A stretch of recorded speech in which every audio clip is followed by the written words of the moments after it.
Welcome in. Day 137, 137 days straight of Clippers That's talk for you crazy. guys. Appreciate everybody in here. Like, subscribe. Hey, if you want to super chat, I'm not against that either. But we also got the Clippers Talk OT podcast of all these episodes since people were complaining. Hey, if I don't check it out on YouTube, is there any other place? Clippers Talk OT is where you can find all this extra content now. But let's get to it. We got him on after having his bro on about 2 weeks ago. We got his brother, Justin Wilson. Used to be Spalding, but when the NBA changed the name, he changed his last name too. Okay, terrible joke. Justin Wilson at Flyby. I was about to say Justin Russo's handle. At It's my LA bro. Clippers Film is where you find him, where he can break down that horn set or the Spain pick and roll, whatever you got. He can slice it and dice it like Tim Legler. The GOAT, Justin Wilson, with me here on Clippers Talk. Justin, thanks for doing it. Nah, thank you for having me on. I wouldn't call myself a goat or anything like that, but nice to have the better twin on. You know what I'm saying? Ooh. Now, who came out first? I Just did. I everybody. did. Let's get. Yeah, I definitely got it. Yeah, All right. And I for got some him by reason, 120 seconds. You know what I'm saying? what's up, dog? All right, let's start with this because I saw you tweeting about this a little bit earlier. As I Ooh. mentioned, at Okay. LA Clippers Film, and this has been going on over the last couple of days, and I just wanted to put a button on the subject matter, and it's good to have you on to speak on it. But are we asking too much from All Star Weekend, or Mm. is this a chance to showcase the great game that is the NBA and today's players aren't doing their part? Which is it, Justin? I mean, I guess on one hand, right, like the league obviously prioritizes All Star Weekend and All Star Sunday Night as its big showcase. And so from that perspective, I guess the players could do a better job of being better ambassadors for the league. But I guess my pushback is like it's never really been the way that nostalgia merchants claim it is. Like Ooh. I I watched the I'm dating myself a little bit, but I watched the 2000 All-Star game live. I watched the 2003 All-Star game live. Like I was a part of All Star Weekend in '04 at Staples, So I guess what I'm trying to say is that like the All Star Game has never been as competitive as folks make it out to be, and I just don't see with the advent of like the NBA Cup. The in-season tournament, we've got the regular season itself, we've got the playoffs. Why do we need this exhibition game to be so serious? And I think it's a Do you broader think it's issue. another way just for people that like shitting on the NBA to get another avenue to do so? And that's all this is? Absolutely for one. And I think more than anything, it's on the tail of the larger issue, which is that since Silver took over, the conversation about the product, the regular season product has just gotten louder and louder as far as like, load management and like the games aren't serious and like, and so it's just bled into the All-Star game, and that's led to Silver and the NBA to take a hypersensitive approach to trying to quote unquote fix the All-Star game. But I think the All-Star game doesn't really need to be fixed, right? I think whatever format you get, it's still an exhibition game that doesn't count at the end of the day. And I think if there's anything that needs to be fixed, they need to figure out the regular season schedule so that the schedule itself can be a bit more of an ambassador to the sport rather than having teams play 16, 17 back-to-backs and 4 and 5s and things like that. And like, I just don't see why are we I just don't see why there's such hand wringing over like the All-Star game. And like if we have all of these serious events in the NBA calendar, there's a big issue that needs to be discussed if you're talking about like the All-Star game is where you're planting your flag, not the regular season, not the NBA Cup, not the playoffs, not the in-season tournament, the All-Star game. This is what you're upset about. Like I find it kind of like comical. We lost Justin there for a second, or at least his screen went out for me. Let me know, guys, in the chat if he's still there. Justin, can you hear me? I can. All right, you're good. You're back with us. So I agree with you. I think the real issue is not having stars as available during regular season games Yeah, when yeah, people are paying money, and it's a complete buyer beware situation at this point where you don't know who's yeah. playing every night. And to me, there's an easy remedy for that. Start the season 3 weeks earlier, get rid of the back-to-backs. Like, they've Yeah, stop already running from the adjusted the NFL. season. Yeah, they've already adjusted the regular season before when they've had to because of COVID. They have done this with strikes. They have adjusted when they've needed to. It can be done. And they're going straight at the NFL, at least they think they are, by adding the in-season tournament.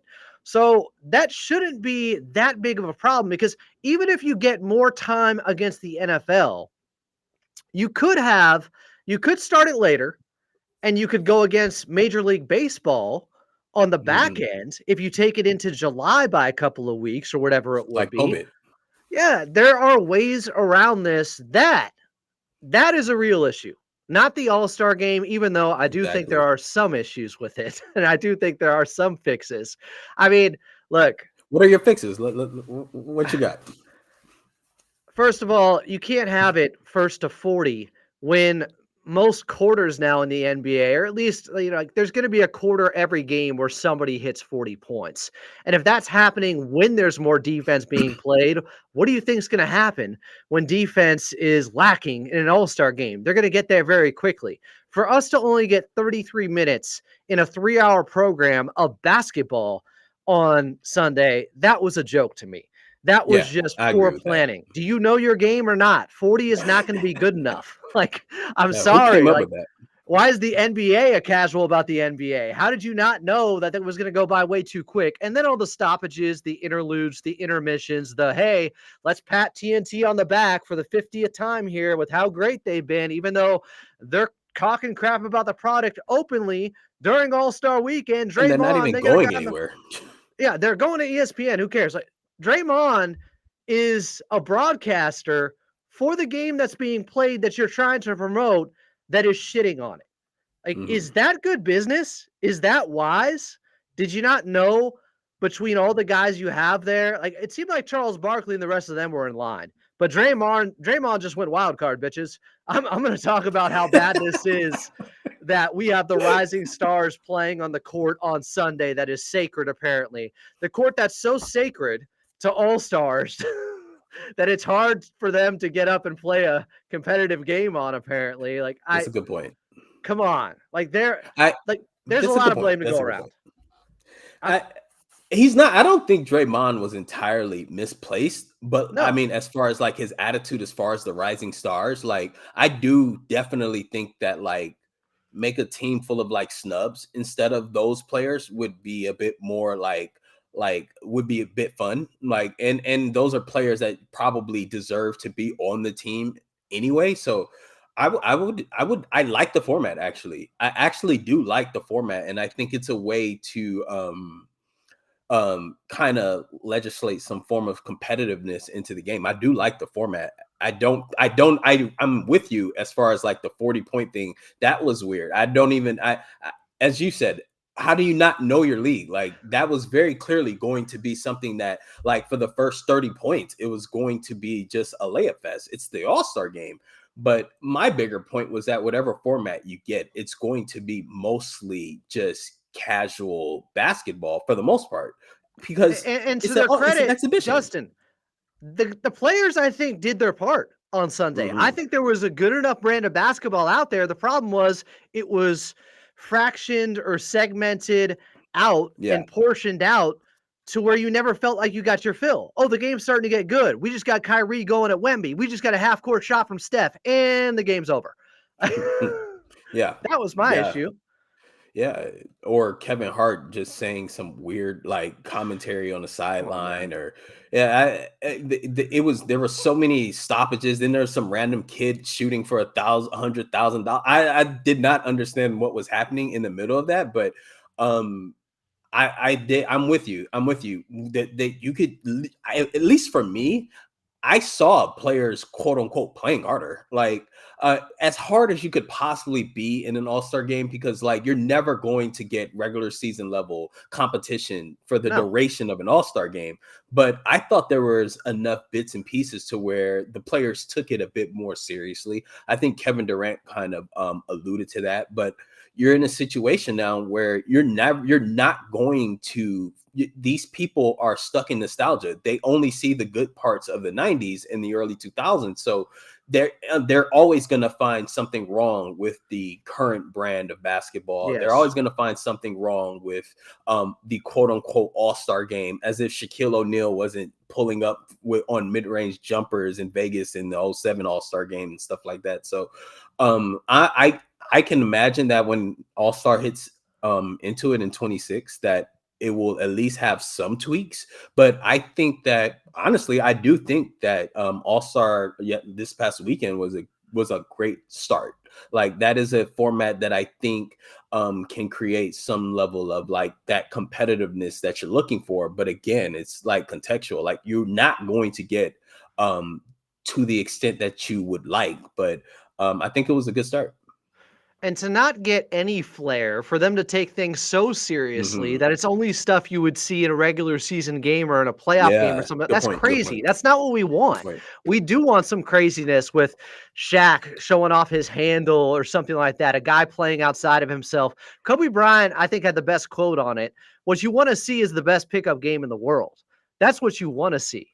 And he was complaining about it getting away from being competitive, in 2015 or something like that. So it has been going on for a long time. I do think as a whole, games were better in the 90s and early 2000s as a Yeah, whole. But yeah. there was always a layup fest at times. There were always a Mm-hmm. lot of these, run out plays where there was no defense played. Yeah, I mean, they were in 92. I watched the game. They let Magic Johnson do whatever he wanted, from the situation, I get it. But like, yeah, There were also cool moments, though, where at the end, Magic wanted to guard Michael Jordan straight up just to get that out of there his it is. system because he doesn't know if he's going to play again. He wants to guard Yeah, Isaiah. He wants to guard. right, And right. then that crazy hook left three-pointer. Like, there was some great. That's probably the best All-Star game had a player in it that wasn't even in the league at the time. So when you're talking about seriousness with the All-Star game, I mean, come on. What It's is been the a best little. All-Star game in your opinion? Oh, it's that for sure. It's Magic. 92. Oh, it's 92. It's with Magic. It Oh, is. okay. Not Now, 2001. the East comeback in 2001 is very good. But Magic was my favorite player. So to me, it's easily Oh, okay, that. And okay. at the time, we thought he could die in 6 months. Like, that's how Yeah. everybody felt. The announcement Mm-hmm. was just a few months before him playing in that game. That Mm-hmm. was crazy. It felt like, a fairy tale story ending to his career. He did come back a few years later and played power forward and was much bigger. But that game, the 0-1 game with the East coming back, the 0-3 game with Jordan hitting the shot over Sean Marion just for Jermaine O'Neal to foul Kobe and him miss a free Kobe. throw late. Those are the three best games. And the 2020 game was really good.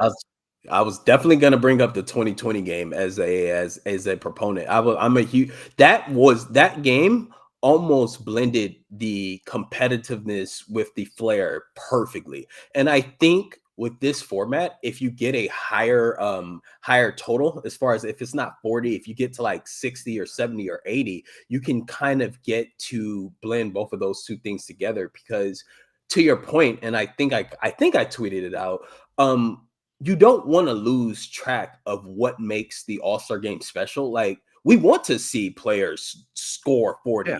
50, T-Mac and off the like, backboard. right. Like, we want that. We want those things. And so to be able to blend those two things, I thought, as you pointed out, especially when you saw Steph's 3-point barrage towards the end there yesterday, they were headed towards there, but it just ended way too quickly. So I'm anticipating how 26 is going to look, but I think if this past year's is any example, they're honestly they're going in the right direction. It's just whether or not there's a cultural appetite for the All-Star game anymore. That's something too that I've kind of been pondering. Like, have we just gotten past the All-Star game, and the only time we think about the All-Star game is through some biased lens. You know what I mean? Like do people care? You know, even if you get the game that you're desiring, do people even care about the All-Star game anymore? So something to think about. I bet there were plenty of people our age now in the early Hmm. 2000s, or people who are pushing 40. I don't know how old you are, Jess. You might be 25. But people who are older, No, man, I'm 30. I'm 32. the old heads now that hate on the game, Mm, there were probably some of them hating on all-star games that we thought were more competitive when we watched them initially live in the early 2000s. yeah.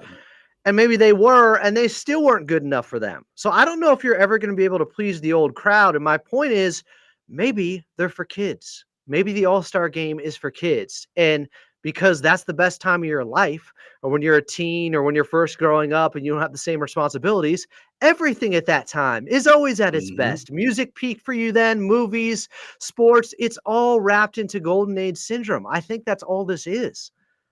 Golden age syndrome. Is that your phrase? No, I didn't Oh, come up with I've that. never heard that. That's awesome. I gotta steal that, man. Like, but because it fits perfectly. Like every generation has a previous generation where they like to refer to it as a golden age, and like sometimes I gotta remind myself, like Kobe and Allen Iverson to me is Shea and Anthony Edwards to kids now. You know what I mean? Like Yeah. that's what they want. That's what they want to see, and I don't know, like I like to see when old heads you know engage with the youth and like give some game, like give love to the game. Like Kevin Garnett is a really good ambassador of the game in that regard. But Allen Iverson. um yeah, he's great. He's great at that. I just think as it pertains to the All-Star game, I think the voices that are the loudest right now are the people that are stuck with golden age syndrome. And that's why the dialogue every single year is about how the All-Star game is broken. And yeah, I think I could go on for days about this because I really do think that like the why we hate the All-Star game now, like yes, it's the game is like maybe like 20% worse than it used to be, or whatever number you want to put on it. But really, this is about how we as a like society, we don't value things like the way that we used to because everything is so overexposed, and Yes. we get so used to certain things. We are all used to seeing all-stars every night on our phones, on our TVs and things like that. So when the all-star game hits, it doesn't hit like it used to. You know what I mean? Like when I was growing up, I used to only be able to watch the Bulls on WGN or some random like USA channel until like NBA TV came around in like 2000 or something like that. So like these like nobody the luster is kind of not really there for the All-Star game. And so I wonder if Adam Silver is chasing a problem that just can't be solved. But yeah, I that's something that I think about too. When I grew up, the only way I could see teams outside the Sacramento Kings in NorCal is watching a Kings game or Mhm. waiting for the NBC on Sunday. Oh NBA on yeah, NBC yeah, on Sunday. I didn't have right. cable, so I wasn't able to watch the Bulls. I wasn't able to watch TNT or TBS. Like, that's the immediacy and the optionality that we get and the on-demand lifestyle that we have now. Mhm. It makes things so much easier, and I do think it takes away from the specialness of many things in our life. How Yeah, easy it yeah. is, it's a double-edged sword. You're able to Mhm. get exactly what you want. You can go life is like the Coca-Cola Freestyle machine now for you. You can have something any way you want it, any flavor. It's very easy. You can have something shipped to you from Amazon that day. You can have it at your doorstep. But as cool as that is, it takes away the anticipation. It takes Mhm. away the buildup and the excitement and really earning something. It's not the same as it used to be. And in that way, maybe I'm romanticizing the past a little bit or have some golden age syndrome in me. I admit to Mhm. it.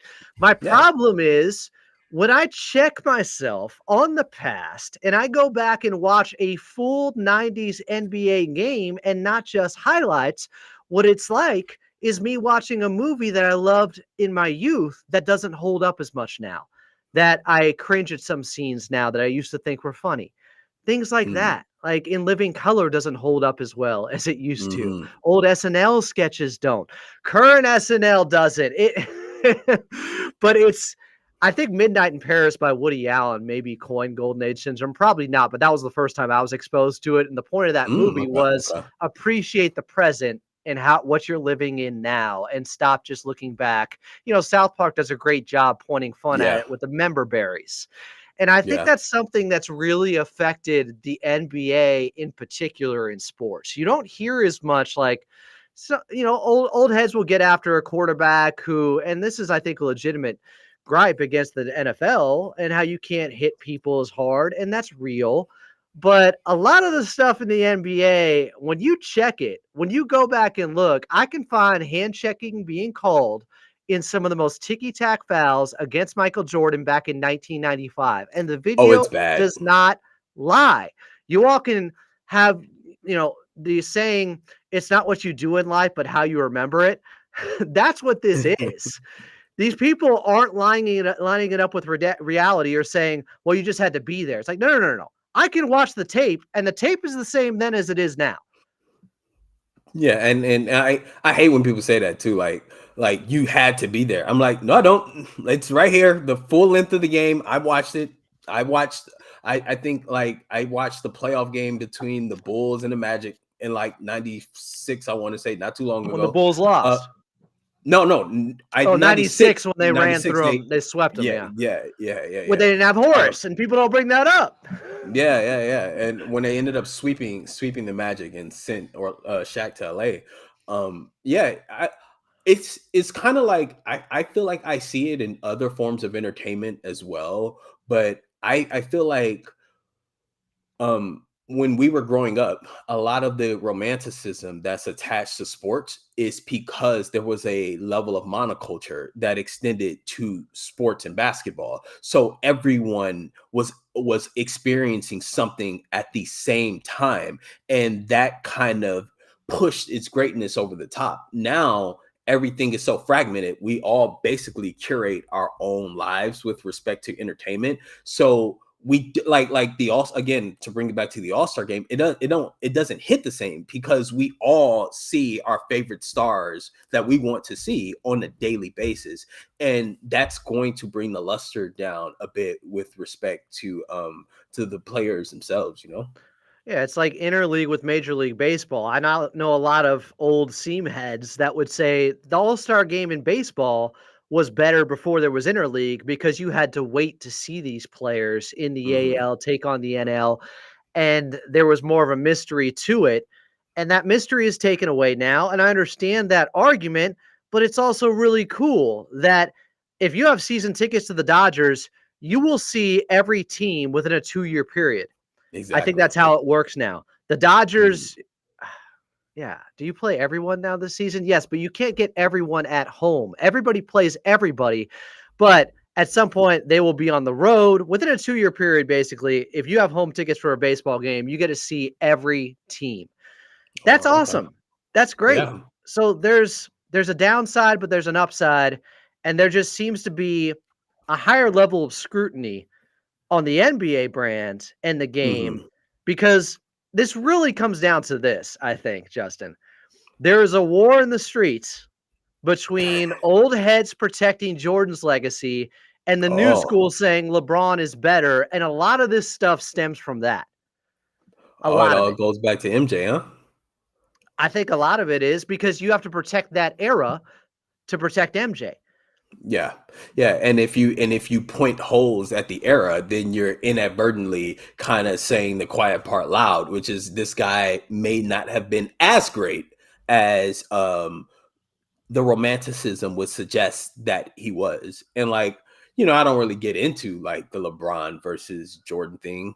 But I definitely could see how, you have to shit on the All-Star game of today to talk about how the era in which he played in those All-Star games, those were the All-Star games where people kind of like cared and things like that. And like I don't see the I really don't see the gigantic difference. I think today's All-Stars probably play with a little bit more flair to the crowd, right? As far as like their creativity. So their creativity kind of lends itself to making it seem like, oh, they're just not caring and lackadaisical. But like it's no more, it's not that grand of a difference. I truly think the difference is in all perspective. It's perspective. It's how we view the game today versus how we view the game back then. And maybe that is why the All-Star game dialogue is the way that it is, because people don't want to let Michael Jordan go. They don't want to let him go. See, here's a perfect example. They don't want to let their Mhm. youth go, and they don't want to let MJ go. This guy Mm, says MJ cared, it was good. Kobe cared, it was good. LeBron equals don't give an F, so it's bad. How many All-Star games did LeBron play in that Kobe also played in? right, 10? right. 12? Like, I was were gonna say at all least those like great 12. games? And, like, there have been good games, as we mentioned, 2020 didn't have Kobe, obviously. Unfortunately, Kobe passed that year, and that may have inspired some guys, and I do love the fact that the All-Star trophy inspiring guys because it's named after Kobe Bryant. Like, I thought that was really well done because Kobe Mhm. did try to play hard all the time for the most part in All-Star games. I think some guys He, didn't got annoyed by he that broke because Dwayne Wade's nose, if I'm not mistaken. Remember that? he got Dwayne Wade. That's right. I was He thinking, did broke his Dwayne Wade nose in the break All-Star his game. nose, or was it Kobe who broke Dwayne Wade's? Wait, But maybe you are right. Maybe it's the other way around. Maybe Dwayne broke Kobe's nose. Yeah, I think you're right about that. I think Dwayne broke Kobe's nose, and Kobe was like, nah, it's all good. This is how it's supposed to be. It doesn't matter if it's an All-Star game. We're competing. Yada yada yada. Yeah. yeah, I think the fact that we've had multiple good All-Star games, 2022 where LeBron hit the game winner back in Cleveland, that In was a good Cleveland. game. Yeah. It's the Mhm. last two heading into this year that made them try a different format, and specifically last season's where a lot of guys were just trying half-court shots back and forth, and it was extremely unserious. But it is still an All-Star game, and the level of unseriousness compared to what it was 10, 20 years ago, it's not that significant, I don't think. You would get It the is. It's rare, very good different. All-Star game. Yeah. Mhm. But the point is, if you get a game that's close in the fourth quarter, it's going to turn into a good All-Star game. If you Right. don't, then it's probably gonna be a runaway, and it's probably gonna look really bad. That's kinda how it's always been. Yeah, and like my question is, does every All-Star game have to be good? Like if we're talking about like this being an exhibition game in which um it does not count, right? And the NBA schedule has, in the last couple of years, literally made the irregular season more competitive with the NBA Cup and the play-in. They literally are making the regular season matter more. And they flatten the lottery odds so that they're trying to curb tanking. So, like, they are literally making the regular season count more. If that's the case, right? Does every All-Star game have to be good? If the 2020 game is good and the 2021 game is whatever, if the 2022 game is good, if 23 and 24 are bad, is that the end of the world? Like does that really does that because I think too, are we going to like change the format every single time we see a Yeah. bad All-Star game and the commentary on it is loud?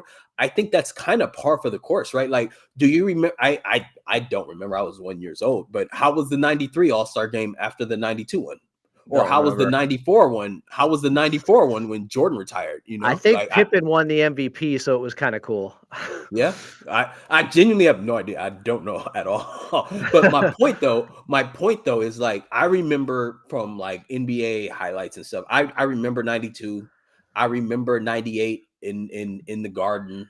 Michael That winning was the nice MVP because over Kobe and Kobe. Mike were Yeah, Kobe was yeah, mic'd up throughout that entire one, yeah. and they went at each Mhm. other a little bit, and Kobe had the wraparound to the hook shot. That was big. Yeah. And Kevin Garnett threw the lob to Kobe, and Kobe threw the lob to Garnett. It was so. My point though is that do we have to have that level of all-star game every year? And I think in the 90s, in the early 2000s, it was kind of I was telling my brother this, it was kind of accepted that like every game, because it's an exhibition, because we want to have fun, not every game is going to end up like the 2001 All-Star game. And that's fine because it's an exhibition. But Well, we've it just also gotten, turns out when it's not an exhibition, games aren't great every night in the NBA too. Sometimes somebody which just is gets their the asses whooped. right. And that's par for the course of basketball, right? Like, so for me, that's honestly one of the things that like I was talking to my brother about, that like the conversation is so loud because they want to shit on the NBA product so bad that they're just being completely disingenuous about it. Like, Yeah. oh my God, this All-Star game was sucks. So like every All-Star game in the 90s wasn't good. Every All-Star game in the 2000s wasn't good. Yeah. Every All-Star game in the 2010s wasn't good because it's an exhibition game. And when you have an exhibition game in which you are playing to the fans, in which you are like really just celebrating the NBA, which is really what it is, it's not always going to end up in like 150 with like 2 minutes left to go and the crowd is on their feet. Sometimes like the game gets away and like somebody wins MVP and you try again next year. And I think because it's an exhibition game, that should be fine. But people who shit on the NBA and already don't like the NBA act like that can't exist. I'm going to take this a step further here, and we'll get to the Clippers here in just a second. We got Justin Wilson on at LA Clippers Film is where you find him. We had his brother Jamal Christopher on about 12 days ago here on Clippers Talk. It's Clippers Talk Live. Appreciate you guys here in the chat. I'm going to take this a step further. The fans and social media NBA culture have a responsibility in this. And I'm going to put it like this, and I've been saying this since KD went to Golden State. If you are going to make it seem like all that matters is rings, zero context, then players are going to go, okay, well, F it then. I will go team up because you're saying all that matters is rings, or else I'm going to end up being talked about like Patrick Ewing or John Stockton, Karl Malone, Charles Barkley, and I was just a blip on the radar in the history of the NBA. So you know what? I'll get that ring by any means possible, even if it looks like a cheat code or I used the game genie and took the shortcut to get there, which I think Kevin Durant kind of did to some extent, joining a team that won 73 that beat him when he was up 3-1 in the Western Conference Finals against. This is about fans saying, all we care about is the playoffs anyways. Like your regular season, we're going to diminish that the entire time. We don't care about who won the All-Star game. We don't care about who was the All-Star game MVP. So players go, bet. We don't care then either. Now, they are the ones being paid the money to care. But there is a human emotion side to this where they're seeing the criticism throughout the season and people always downplaying great performances and saying, just do it in the playoffs, do it when it matters. Like we do it a little bit too. If Paul George had a really good night, people would say, I wouldn't say it, but people would say, well, he's still playoff P, pandemic P. It's like, you can't just celebrate anything anymore. It is in vogue to criticize, to overly scrutinize and shit on things. That is more important to people in this day and age. That's real, that real negativity that people are looking for and love to see.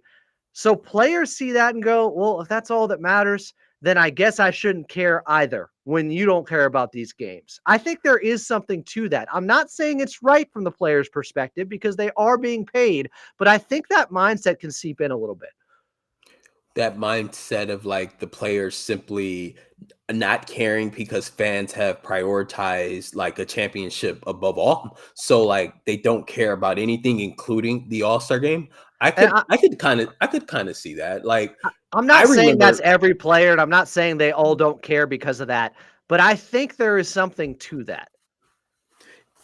To an extent, like I do remember like there was a prestige that came with winning the All-Star game MVP that kind of isn't there anymore, right? Like that was something that was like a really big thing, at least when I was growing up, as far as like how I associated NBA basketball, that I don't feel as strongly anymore. You know what I mean? Like I think Tatum scored 50 and won the All-Star game MVP like not too long ago, if I'm not mistaken. Or I could be misremembering. No, that. yeah, But that happened yeah, and like 2 years ago. Yeah, and like nobody really cares about that the way that like Jordan won the MVP in like 98 at the All-Star game. You know what I mean? So there is a devaluing of things too. But I also think too, something that I don't think we've brought up. Nate Jones talks about this a lot on Twitter about how these NBA players are such brand ambassadors for not only the NBA but the multitude of companies that they represent, that all coalesce into this like one weekend where they are at every single party, every single event, every single sneaker showing, to where by the time they get to Sunday, the last thing they actually want to do is play hard for a game these days. You know what I mean? Like All-Star weekend is jam-packed for guys like Shea. It's jam-packed for guys like James Harden. And by the time they get to the game on Sunday, you know, it's kind of like, I don't want to play. I'm really just out here not trying to get hurt because I don't have my trainer guy with me. I don't have my prep team with me that normally gets me ready to play for a game. So I'm really just trying to get up a little sweat and make sure that I don't get hurt. And I think that plays a part too, right? Like the environment. I think I mentioned this, where the environment as a whole is not conducive to a competitive NBA game, right? Like these players fly in on like Wednesday or Thursday, and between that all the way up to the game, they're not being prepared to play actual basketball, you know. And even this past game, even once the game started, there was just so many stops to where like that's not an environment that's going to produce NBA basketball. And I think that's kind of gradually grown within the last 10 years as far as like player responsibilities during All-Star weekend. And like you can't have it both ways. At least I don't think. No, don't tell us to play hard and compete every second on the floor there in an all-star game and then stop the game for 15 minutes to talk about the guys from TNT when you could have done that after Too Short. You could have done that after the game. There are many ways to go about it. The presentation as a whole and the way they packaged it, I thought was lacking any direction. I don't know when they made the decision for Kevin Hart, but the way he was winging it seemed pretty last minute. That was just, you know what? Let's juice this up. Let's just get Kevin Hart in the game here. All right. I think we've talked about this and exhausted this subject enough. But I'm hoping, as you mentioned, because the format isn't the worst idea if you tweak it, if you take it to 60 points as your target score. I'm hoping for next season it will be better. My one caveat is that if next season this format that they land on, if the All-Star game is bad, to not get rid of it for something else in Phoenix in 27. Because that is going to happen. You're going to have a year or maybe 2 consecutive years where the All-Star game is bad because it's an exhibition game. So above all else, they have to find a format. I think this is like non-negotiable. Whatever format they choose, they have to stick with it, even if the games are bad for a year or 2. Yeah, and I also, because I brought up the TNT guys, I do think a big part of this central point of how the game is being mocked and ridiculed and overanalyzed and critiqued right now with the NBA, it is the media. They found some fresh meat. They saw that people like that when they talk about the NBA, it gives them good ratings on First Take to talk about how bad the NBA ratings are, because a lot of these nostalgia heads go, yup. They just absolutely pat them on the back and agree with them, regardless of how much of their arguments are actually based in reality. And then you've had a show on that I would say over the last 10 years at least that is supposed to promote the NBA to some extent. They get their media rights to be able to talk about the NBA and show the clips in TNT, and yet they're doing the exact opposite and talking about how it was better back in my day, while openly saying they don't watch the games, or at least don't watch full games with the games they're commenting on and doing analysis on. That has been detrimental, I think. I think that honestly has done real damage to the game. Yeah, I mean, I used to not think that until like I have my mom's friend, right? She has a son who's like 10 and she knows nothing about basketball. And she came up to me one day, and she knows I love hoop. She comes up to me one day and she says, so why don't nobody play anymore? I'm trying to buy my son tickets. And I'm not sure if they're gonna play. I'm like, once the conversation has crossed over into casual culture, that's when you know you've got a problem. And I think that's where the NBA is at with the All-Star game. But I actually think it's a symptom of a bigger problem with how people digest the regular season. And the All-Star game is a part of that. And it's like they're kind of using the conversation of the All-Star game like we're gonna fix the All-Star game. We need to fix the All-Star game, when really it's about the regular season that you have to fix, or at least the perception of the regular season to the masses. Well, I think Shaq, Chuck, and Kenny have a major influence on casuals. That there Yeah, are a yeah, lot of yeah, people yeah, that are 100%. tuning into those games, which are supposed to be the marquee games that everyone can see, and they're crapping all over them. And Mhm. it leads other people to be influenced by that, and their opinions, whatever they were, it overrides them. Like, they are opinion shapers of the game. And when you get enough of that stuff over a damn decade, I think that does real damage to the Oh yeah, NBA. I'm in agreement. Yeah, So yeah, no it's doubt. it's a problem for Adam Silver though, because on one hand, damn, these guys are really entertaining and it's really funny. And they're integral to the game at this point because they've been on for so long. But is it worth it because of how much crap they're talking about the game? Like, is it a net positive in the end? I don't know. Uh, I mean, they're superstars, right? Like that cast is the golden standard with for all of sports television. Honestly, Yep. like inside the NBA, they are the golden standard. The way that they're able to just bring a barbershop level of digestion to sports and to basketball to the masses is like, it's unparalleled. Honestly, you see like even the NFL television shows try to emulate what Inside does. So it's definitely tough, but I think as they transition to this new ESPN or AB, what is it, NBC, as they go over to like NBC, NBC and Amazon ESPN, and stuff. Amazon. I think Yeah. that's problematic too. A lot of people are going to be going, I can't watch this game. I don't have this service. I don't have streaming. Mhm. That's always an issue. Yeah, yeah, and there's Quickly. more players, right? There's our buddy Jamal Crawford will be on there, Blake Griffin will be on there, Dirk Nowitzki will be on there, Carmelo will be on there, and like that's fine and dandy. But if they turn into some bitter old heads who just rant about load management every day, then we're back at square one. So well, we'll see.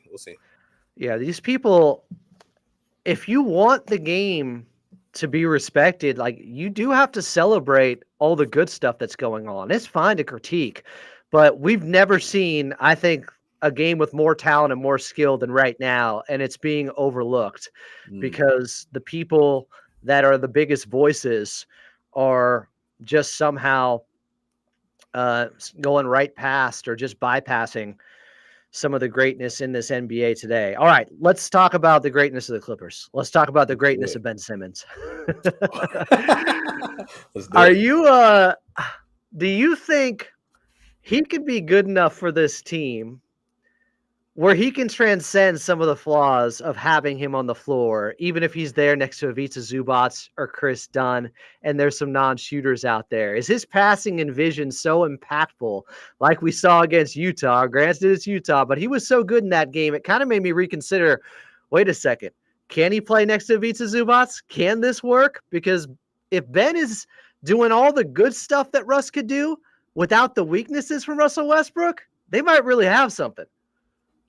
Yeah, I think you had this discussion the other day with Shap and Rob. I was listening to that, and I agree with you. By the way, I agree. I think there is a way for Ben Simmons to play next to Zoo, and we kind of need him more than his flaws kind of like present themselves. I believe that like it's going to be wonky. It's gonna be wonky at times, but you know, he's just such a great playmaker. He's somebody that I can see the big passing, interior passing as far as potential. I don't think you'll see it much, right? Like I think more than likely you'll see Ben back up Zoo, but certainly I think Ben's skill set is such that you can positively pair him next to Zoo, and I think it'll work.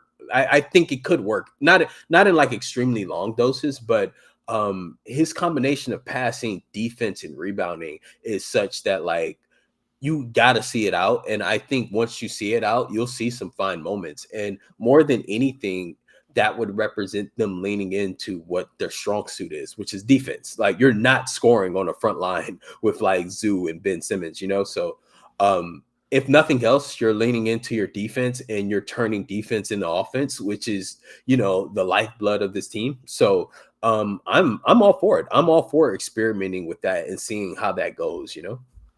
Was there anything, and I don't know what your feelings were about Ben Simmons leading into the Clippers, picking him up on the buyout market, but was there anything that surprised you that he did in that game against Utah where you raised an eyebrow and said, okay, if we can get a little bit more of this? Because I'm thinking, while we have a long track record with Ben Simmons in the NBA, we don't have a long track record of him with a franchise that's in a good place, Mhm. you could say, in a Yeah. stable place. So there may be more that the Clippers can get out of him. Yeah, and he's never been coached by a coach as good as Ty Lue, who I believe in Ty. I know some fans have their issues with Ty. I do too, but I believe in Ty. As far as like there was nothing that he did except there was one play where he caught the ball and he actually went downhill and he euroed for a layup. That kind of raised my eyebrows because to this point, his he's not somebody that looks to score anymore, right? He's not somebody that looks to score. So like the passing, right, when Norm Powell did the screen for him and he was able to thread the needle to find him there, some of that stuff I'm not really surprised at. He's still a really good passer and he's still a really good defender and he should be able to be a high quality rebounder. So like when we were rumored to get Ben, I was like, that's great. That's great. If we could get Ben Simmons, that would be great because as it stands, we're one of the teams that turn the ball over the most. We need somebody who could just rebound, defend, and get us in two sets, right? And if that's a backup five, then so be it, right? Like, and we actually kind of needed help with at the center position, so he checked a lot of boxes. If he is at least looking at the basket sometimes, that to me is going to be a difference maker. I thought in Utah, right, he got like 12 points. I thought in Utah there was a couple of times where he caught the ball and actually looked at the basket and went downhill. And that to me was like, Yeah. If we get a Ben Simmons that does that from time to time, or maybe on the consistent basis, you don't need to score, but like it's very tough to play offense when your point guard is not looking to score at all. And that's going to be my biggest concern with Ben. And if he can at least look at the basket, go downhill, and actually try and create an advantage, from time to time, that would be great. So if there was one thing that surprised me in Utah, it was that. Are there any worries with Coach Lue maybe going overboard with the small ball Yes. with Ben Simmons? Yeah, yeah, without a doubt, without a doubt, I mean, without a doubt, he's like that is a classic. Like he already like in the first game with Ben Simmons, I'm not gonna say he forgot about Zoo because Zoo had a rough night, but like he completely went away from Zoo and let Ben just completely ride out. And like I can see that. I can see that as a potential concern, 110%. And if he's going to fall in love with Kevin Porter Jr., he's definitely going to fall in love with Ben Simmons, who's a better player. So it's definitely a cause of concern. You hope that Ben Simmons is the type of player who, even if Ty Lue falls in love with him, that sounds crazy to say, but if Ty Lue falls for him, he's the type of guy that's not going to hijack the offense trying to get his own. So that could still Yes. be a point of benefit to having Ben Simmons on the floor, right? Like if he's on the floor and we're going small ball, right, and he's flanked by like Kawhi and James or whatever, then he's going to find those guys, right? Become hell or high water, he's going to find those guys, and that's good. That's good, as opposed to like Russ, where like if we're going small with Russ, you really never know. He's smaller than Ben, but yet he's going to be way more aggressive. So yeah, that Ty Lue falling head over heels for Ben Simmons is a huge concern. You mentioned Kawhi and James Harden there next to Ben Simmons. Who would the other two guys be in your ideal small ball lineup next to Ben? Norm, Nico, Okay. maybe. Yeah. Yeah, just That's because enough size you then. want. Right, right. It's a huge like you're like the thing about playing small, right? Is like you want to be big everywhere else. Like that, like you can't have a small five, or Ben Simmons is not even that small, but like you can't have a small five and also have smaller other part. That's where you get in trouble with the glass, you know. But if you get like a Norman Harden backcourt and you flank Ben Simmons with Kawhi and Nico Batum maybe or something like that, that's a ton of shooting. That's a ton of length. And, you know, I don't expect a lineup like that to be something you deploy like all that often. But that ideally, that's like the perfect small ball lineup to me, honestly. That might be some Powell Rangers turbo there. I like that You know lineup. what I mean? How much better do you think the Clippers are after the trade deadline, given who they've Mm. added, given who they have subtracted, since I just brought up Norm Powell?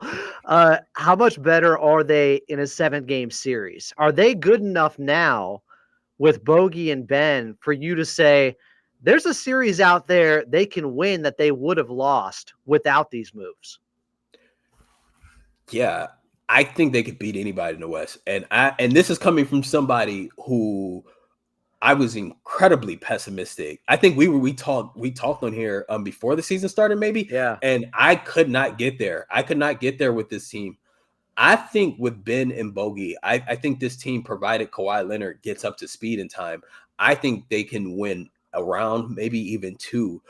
This is just a really dangerous team. I think Bogey and Ben make them way more competent, way more serious.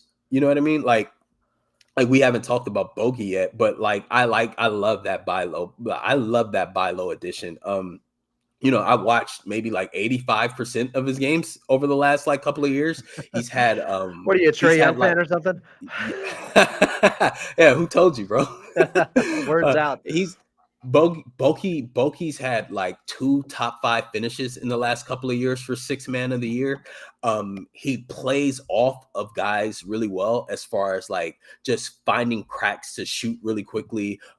Really is really good at finding early offense, maybe screening the screener, getting some like ghost screen action. He'll do a little step up screen and then get out of there early to get a quick catch and shoot three. I actually think that was his first bucket as a Clipper came of that variety. So Yeah. like those two guys make the Clippers very serious. And more than anything, they both address some things that the Clippers sorely needed. With Bogey, it's off the bench scoring, but a responsible scorer, right? He's not going to hijack the offense in a way that Kevin Porter Jr. would, right?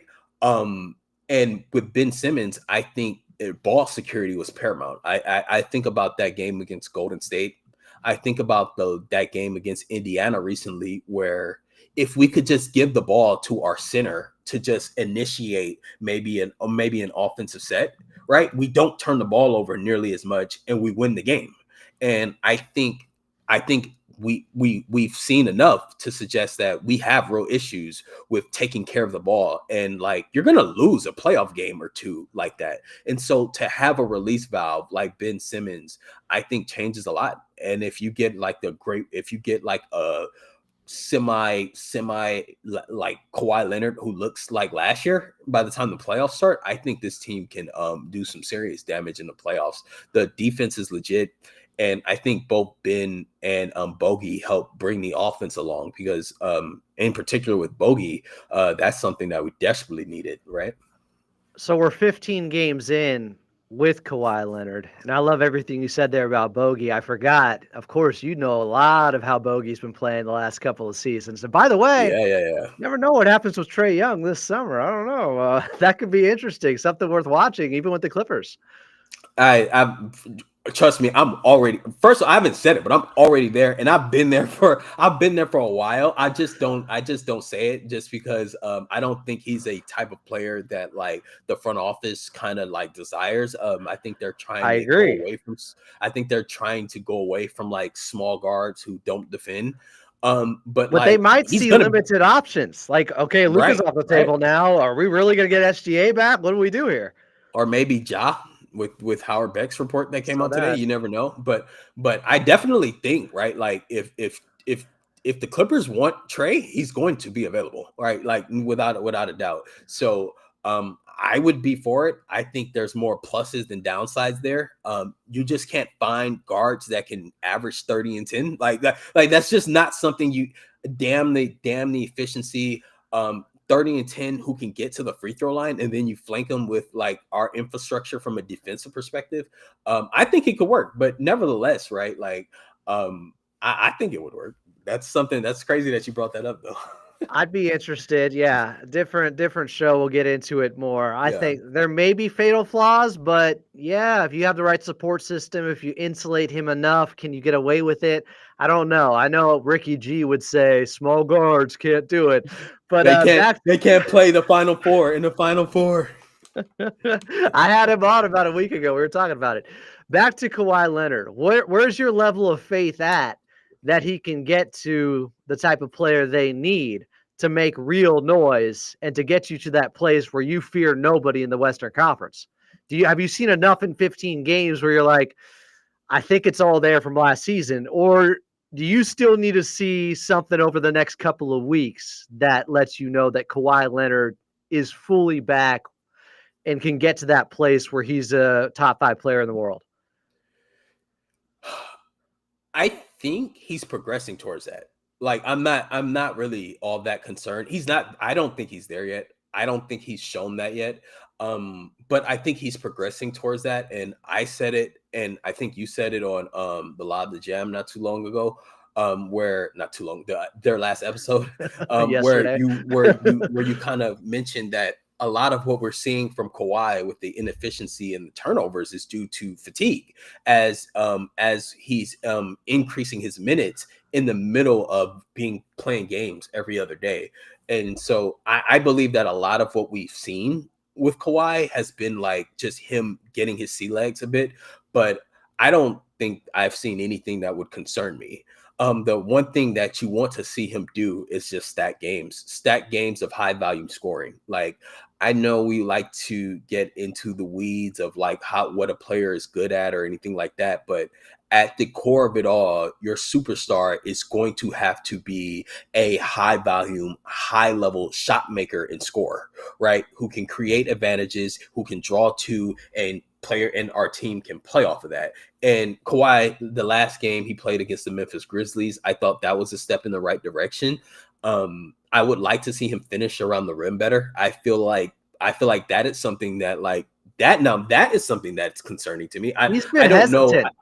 It looks a mess, man. Like I'm gonna be honest. Like when he shoots around the rim, like this season, it looks crazy. Like it looks a mess. That's something that like I'm really anxious to see. Beyond that though, I just want to see him stat like good games where he's shooting the ball at a like moderate to high volume, making shots, just being Kawhi Leonard. And I think that'll come with more reps, and like we've got a road trip coming up where he has a great opportunity to like stat games, stay healthy, and really just string together some high volume, high scoring games where he looks like the guy. And if he can do that, then the Clippers become like a serious team as far as like making a conference finals, in my opinion. Like so it's that, but in particular, it's just the layups and scoring around the basket. It's unlike Kawhi. The way he's playing around the rim is incredibly tentative. And it looked like that. I think there was a play in transition game 1 for him where it looked like he was trying to draw the foul and wait for the defender to catch him almost instead of just going up strong. Now, there have been a couple of runouts since then that have been similar. There have been some things that are better, like the game against Memphis in the fourth quarter. He kind of had a ball fake, looked off the defense, and then just took it down straight for a dunk with the right hand. He also had that left hand dunk in that game. So that is something I've been watching too, where it's like, is he all right, or is he a little bit worried still of coming down on that right leg? Is it in his head, basically? But Yeah. as you mentioned, we got some games coming up here with the next 7 being out on the road, including a back-to-back against the Lakers, or at least 2 games in a row against the Lakers at Crypto at the end of the 7 games. I want to ask you, before we get out of here, something more broad about the Western Conference and how it's shaping up. If I had $1 million and I said, you can win this, Justin, but you have to get this right. Are the Clippers going to end up being a top 6 seed in the Western Conference? Or are they going to fall into the play-in? You get it right, you win the $1 million. Like, what does your heart of heart or what does your head tell you? I'm thinking about what I'm gonna do with that $1 million, man. I don't think I'd be responsible. You can't give me $1 million, bro. I'm probably gonna go in Miami and just blow it. I'm rich, bitch. Yeah. Yeah, I think they're avoiding the play-in. They're going to be a top 6 seed. Yeah, I think they're going to be a top 6 seed. I knock on. You can't see it, but I'm knocking on this wooden table. I believe that Kawhi Leonard is progressing, and I think that the way that our team is built, as far as being so sound defensively, that as Kawhi Leonard comes along and as Ben and Bogey get more integrated, and like. Honestly, we haven't spoken enough about like how great of a season Norm Powell is having as a scorer. All of these things together, to me, sound like a team that's going to finish top 6. Now, they do have some potential issues with like season series that they haven't been able to lock down, right? And I think these next 2 games against the Lakers are probably the 2 biggest games that they have left on the schedule, right? Like if they don't win the season series against the Lakers, then I probably change that opinion. But I think they will, and to that extent, I think they'll avoid the play-in, right? I do. I think they'll avoid the play-in. They may even finish 5th if they can win this season series with the Lakers. They have a schedule that's not the easiest, but it's not the hardest. And I think that this road trip that they're coming up on will tell a lot. But I'm feeling good. I'm feeling good. I think they avoid the play-in so long as they win this season series with the Lakers. They can't afford to lose this. Let me tell you my real concern, and I haven't said this yet on the podcast, and I'm rarely pessimistic, and I have a ton of faith in this team. I see one real issue, and it's not the Lakers that could take them Minnesota? out. And here's why.